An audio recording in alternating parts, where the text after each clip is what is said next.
He will not be here this evening, but please take roll. Will do. Joe Plankus, Here. Jill Doyle, Here. Doug Holtz, Here. Bob Beaudry, Linda Noss, Here. Mike Steele. I've heard nothing from Mike. You have a quorum. Okay, very good. Thank you, John. One addition to the agenda this evening. We are, and you can add this after the Ackerson acquisition, is the 2024 schedule of meetings for the RDC, which John just provided us with that information, and we'll be voting on that. Okay, very good. First item on the agenda is approval of the minutes for 11/20/23, our last meeting. There is one minor item, Marla. It was supposed to be, I think, $120,000 per year on the back page, just above the bullpen. It came out 120,000, so there's a zero missing, minor change. So Just if you the can typo. correct that, that'd be great. Duly noted. I'll make sure it Okay, gets fixed. very good. That's the only one I have. Commission members, anything else you want to look at? Otherwise, we'll look for a motion for approval of the minutes from our November meeting. Make a motion for the approval of the minutes, subject to the one correction. Okay, so I have a second. I'll second. Second from Jill Doyle. We have a motion on the floor. All in favor, please signify by saying aye. John, please take the roll. Aye. Linda Noss. Aye. Thank you. Doug Holtz, Aye. Jill Doyle, Aye. Joe Plankus. Aye. Motion passes 4-0. Thank you, everyone. Next item is approval of claims. And it's basically only Taft-Hollister. So are there any questions or comments on the claims as presented? Okay, if not, I have a motion for approval. So moved. Okay, do I have a second? Second. Okay, motion by Doug Holt, second by Jill Doyle. All in favor, please signify by saying aye. John, please take the roll. Jill Doyle, Aye. Doug Holtz, Aye. Linda Noss, Aye. Joe Plankus. Aye, motion passes 4-0. Thank you. Okay, we have the agreements. Matt Trinian, if you would, please. Yes, good evening, Commission members. Matt Trinian on behalf of Grand Park. This is the next run of Grand Park agreements for ratification, including use agreements, various agreements for the last month or so, but just wanted to put it in front of you. I did send this out about a week ago. I have not received any questions, but happy to answer you may have at this point. I noticed one of the items, Matt, was Cisco had a meeting there, I take it, or a sales meeting? So that was just the function by which to identify the actual date that they'll be here next year, next calendar year. So they've been coming for the last handful of years. Okay. We just we had them under contract. This was just the Like terms by renewal? which to notify the exact date that they will be on site. Okay, very good. Any other questions for Matt on? Well, I had a question because I think in some of the reports, we've been told that maybe we're going to get this large POR contract for sponsorship. Anything happening on that? Have I missed? Still seeing? working through those pieces right now. Right now, we're still working through it, but should be early 24 at this point. We're hoping something. I think we're eyeing the first as being the date of the inception of the agreement, but still a few things to work through. Okay, hopefully a larger amount than some Yes. of these. Okay, great. I've seen rolls of turf. We give us a quick update, Matt, on the turf and the lighting, please? Yes, so the project F6 through F8, just about all the turf has been rolled up, and several rolls of turf, of the new turf have been brought in. That's going really well. I really praise Moats for their hard work and efforts. Just about every night, they've extended their work hours to utilize the past 2 weeks of good weather to work late into the evening, utilizing our sports lights as a great piece to continue that hard work, energy, and effort.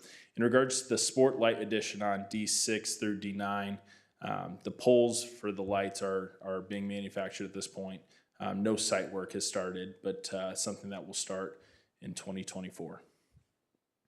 Okay, just one comment for those that were available to go to the surprise party for the mayor, where he received the Sagamore of the Wabash from the governor, or his representatives. Governor Holcomb was not available. You guys did a fantastic job setting it up, Matt. Just want to give you and your team credit for that effort. Really appreciate it. Thank you. Yeah, we played a very small role in that. A lot of other people to thank, but appreciate the kind words. Yeah. Okay, thank you, Matt. Appreciate that. Okay, next, so we need to, do I have a motion for approval of the contracts? I move we approve 19 contracts, which 3 of which are sponsorship agreements. Okay, do I have a second? Second. Okay, second by Doug Holtz, motion by Linda Noss. John, please take the roll. All in favor, please signify by saying aye.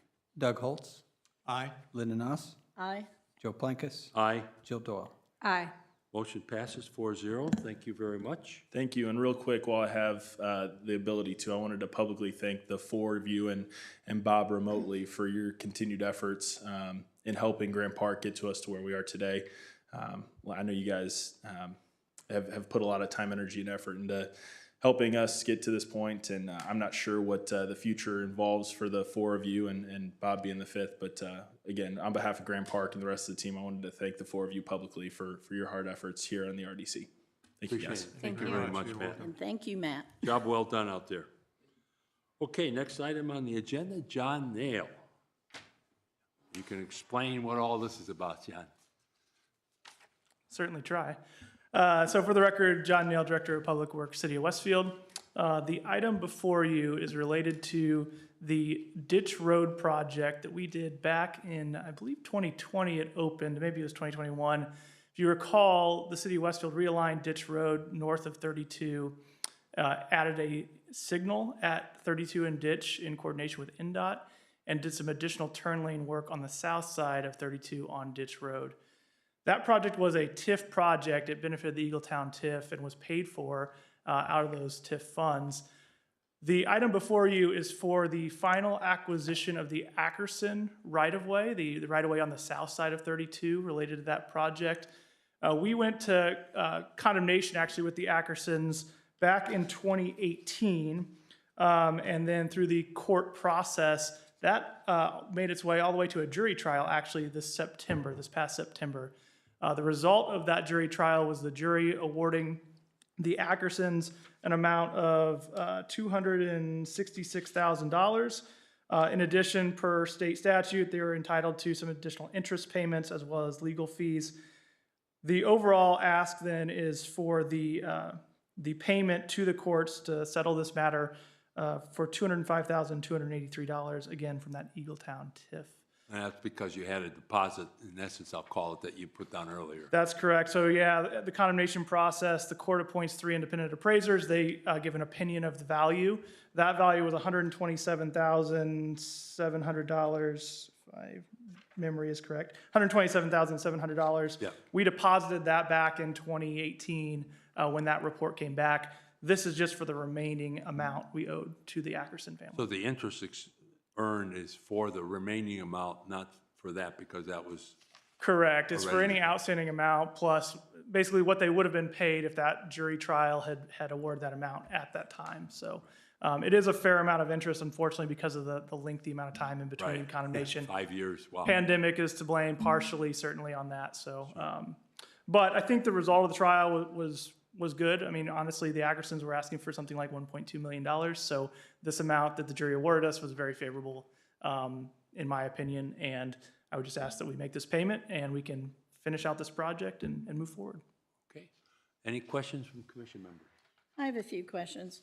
First thing is, you know, I did a lot of research trying to find the paperwork, and since it went back to 2018, that's when the appraisers were hired and all this. But considering there is an Indiana code that states, number 36714 12.2E states a commission, meaning a redevelopment commission, may not exercise the power of eminent domain. So we have to be careful in the wording. This case was filed by the City of Westfield against versus Ackerson Family Farms. But I guess my question is, in all the paperwork, because when the city can file on behalf of the RDC for a project. There's supposed to be a resolution, there's supposed to be a list of all the parcels that are needed. Did that all happen? Did that all exist? And then my understanding from a couple of advisors is we can't just directly take money from TIF and pay this court amount because it has to be paid by the city, and then there has to be an agreement between the city and RDC that transfers this property over to the RDC, and then we can bring forth TIF funds. So I don't know what we've done and what we haven't done, Sure. but there's lots of Indiana code about this. So I'll- 36, 7, 14, 19, and beyond. I'll answer the first question in that it was the city was the plaintiff, not the RDC. Yes. For the second question related to TIF payments, I'll defer to legal on that. That's certainly beyond my area of expertise. And then the other question that goes along with this is that last month we approved that $25,000 payment for legal fees to Taft, and I just didn't want to confuse or not understand that properly, because we've paid them some fees on the Ackerson out of the general fund, and then we paid $25,000 out of TIF funds. But what exactly, I think I asked last month, but I don't know if I got a detail. What exactly was that $25,000? Does it just coincidentally match up this $25,000 legal fee? Because of course, the city would pay that to Ackerson's attorneys. They get $25,000. So it isn't that $25,000, right? Because we wouldn't have paid that to Taft. Right, I don't believe so. Okay. Yeah. So it's a coincidence. But do we know what that $25,000 was for? I don't. I believe it's for our legal fees for the trial, but that I can seemed to confirm be- that. That seemed to be that other amount, like, it was like 28,000 or something that we paid. And that's from the city general Okay. fund, and that seemed to be for the work on the Ackerson legal case. So I'm still wanting to know exactly what was the $25,000 That was approved by the Redevelopment Commission last month. last month.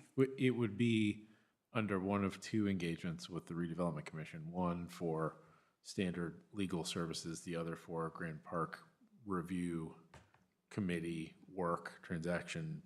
Those are the only two engagements with TAF that correspond with the Redevelopment Commission. I wasn't here last month, so I'm not sure exactly what that claim was or haven't reviewed, but it would be under one of those two or a combination.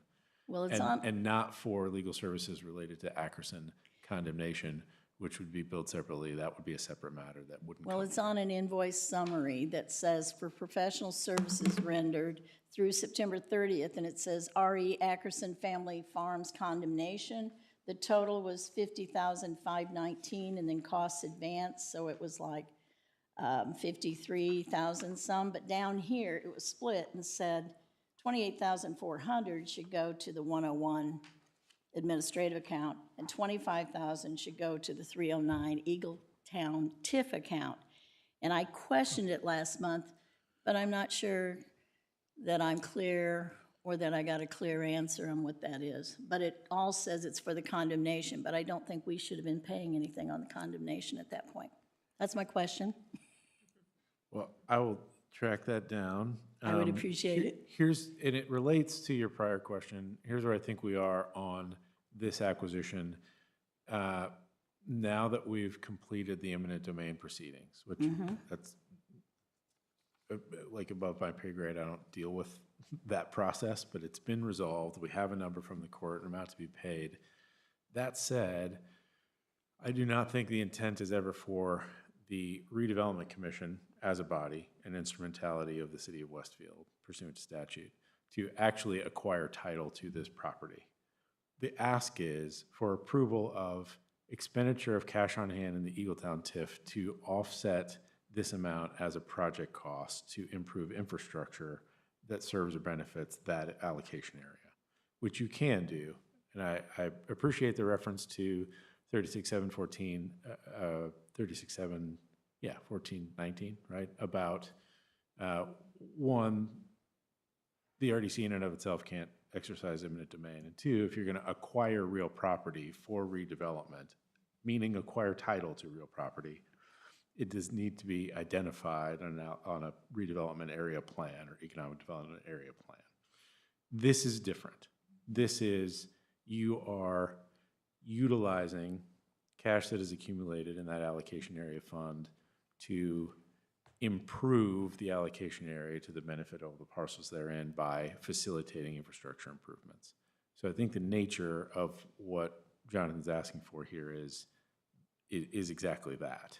We're not going to have the Redevelopment Commission acquire title. We are paying this amount as project costs for the ultimate road work that is being done. Yeah, and this wasn't in the original 2023 budget because we had no way of knowing when the bill would come due. So I'm asking for the appropriation essentially from the RDC to pay that quarter. But I think, as I did seek some other legal opinion, and there is a handbook about how, that Barnes and Thornburg puts out about some of this, and maybe our wording isn't exactly right on how we're doing this, because we aren't going to get the deed or title to that property. And you just stated that, correct? But I think we have to be careful what we're using TIF funds and how we're defining those. If you want to say it's part of the project per se, but we can't, I don't know at this point, and because the timing is so current, did the city of Westfield send a check to the clerk of the court for this $203,000, let's see, whatever, 205,283 that's due at this point? Did the city of Westfield do that? Because I'm not sure we can take that directly from TIF funds. And that I don't know. Okay. Not to date, no, we have not. But if, and I'll lean on Marla here a little bit, but like, so we have a claims deadline of Wednesday for the end of year claims. Oh, yeah. If it's a matter of I need to provide Marla and her team an appropriation number from the city to pay this amount, and then the RDC reimburses us, that's fine. All I care about is that a check goes out the door by the end of the year to pay this. Right, pay this quarter and I over. think the laws on the books are so that, you know, the RDC can be involved, but this council is involved, and there has to be resolutions per code, and we'll want to make sure those are in place. Yep, and I'd lean on Cam for that. Yeah, I know don't you want to get it paid, so do I, but yeah, where does it come from and how, and what's the paperwork that backs it up? Because going back to 2018-19, because it was 19 when we deposited that money, even at that time we deposited the 127.7, there was some confusion over what fund should we take this out of, and they were talking about that fund I just showed you earlier, John, of taking it out of that one, but then they sent an email to Clerk Treasurer's office. Tammy Havard in that position did that at that point and said, no, I want you to take it out of 309, which again is the TIF account, but I'm not sure we could have done that. So I'm just questioning and making sure that we have the right paperwork, and if we do this in the future, that we have the correct paperwork and the correct process to do eminent domains and whoever's handling the project at the end. Yeah, and fair enough. I think the question would stand, and I think it's perfectly fine and incumbent upon all of you as the Redevelopment Commission to approve the use of this amount of Eagletown TIF cash on hand to pay project costs related to this project, whatever those may be. And then we can make sure that if we have a corresponding need to have the city advance those costs and essentially reconcile that later, that will make sure that happens. So as I understand this document, John, we need to approve the $205,283 as the additional amount needed to make the final payment. Is that correct? Yeah, and specifically your role in the fact that it is TIF dollars being utilized for that. Right. Okay. This is part of the cost of the project. Yes. Right. Absolutely. I mean, this yes. was- This is right away directly related to the infrastructure improvements of Ditch Road. Right, additional lanes and all the rest of that, yeah. Yep. Okay. Do I have a motion for approval of the payment from TIF funds in a total of $205,283 to the, I guess it would go to the clerk, John, or does it go to the city? The clerk, I believe, but Cam, you correct me if I'm wrong. Yeah, I would say it's cleanest if you just authorize that amount to fund the ditch road infrastructure improvements At Ditch Road and 32. as needed. And then that gives your approval so that in conjunction with the clerk and in coordination with that office, we can make sure that the check is cut from the appropriate source and otherwise accounted for. That this would be your authorization that yes, that amount of Eagletown TIF cash on hand can be used For that cost purpose. of this project. Okay. Okay, so do I have a motion to that effect? If I don't have to repeat all of that, I will make a motion to that we will use TIF money from cash on hand in the Eagletown TIF in the amount of 205, 283 to pay for this infrastructure. Okay, we have a second. I will second that. Okay, I have a motion by Jill, second by Doug. John, please take the roll. Joe Plankus, Aye. Jill Doyle, Aye. Doug Holtz, Aye. Linda Nuss. No, and I'll cite 36-7-14-19B and 36-7-14-20, because I don't think we have the proper paperwork and resolutions to do this. That can be my job as legal counsel. We're okay. Okay, motion passes 3-1. Thank you very much. Next item that we added to the agenda is the calendar for the Westfield Redevelopment Commission and RDA for next year. Are there any questions on the schedule? This is laid out to coincide with the second meeting in a month for the APC, since we meet the third Monday of the month. And that's reflected in this schedule that John provided us this evening. RDC and RDC and RDA would meet at the same time if necessary. The RDA does not always have to meet on an item. no. No, it would be here, yes. Okay, any other questions on the schedule? Otherwise, I'll seek a motion for approval. So moved. Okay, I'll second the motion. Motion by Doug Holt, second by Jill Plankus for approval of the 2024 RDA RDC schedule of meetings. All in favor, please signify by saying aye. John, if you'll take the roll, please. Linda Nuss, Aye. Doug Holtz, Aye. Jill Doyle, Aye. Joe Plankus. Aye. Motion passes 4-0. Thank you very much. Any additional business, John or Cam, that we have to deal with? Not to my knowledge. Okay, I will like to take this moment, since this is the last meeting of the year for this commission. There will be new appointees, I understand, coming on board January 1.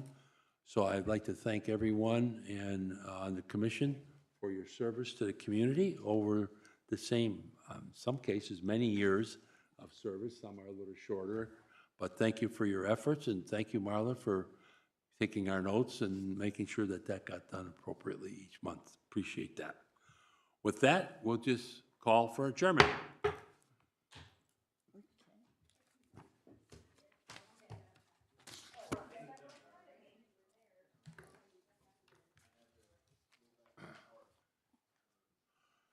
Yes, sir. Yes.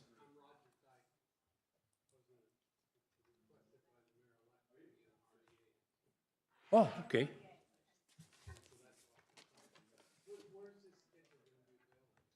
This will be posted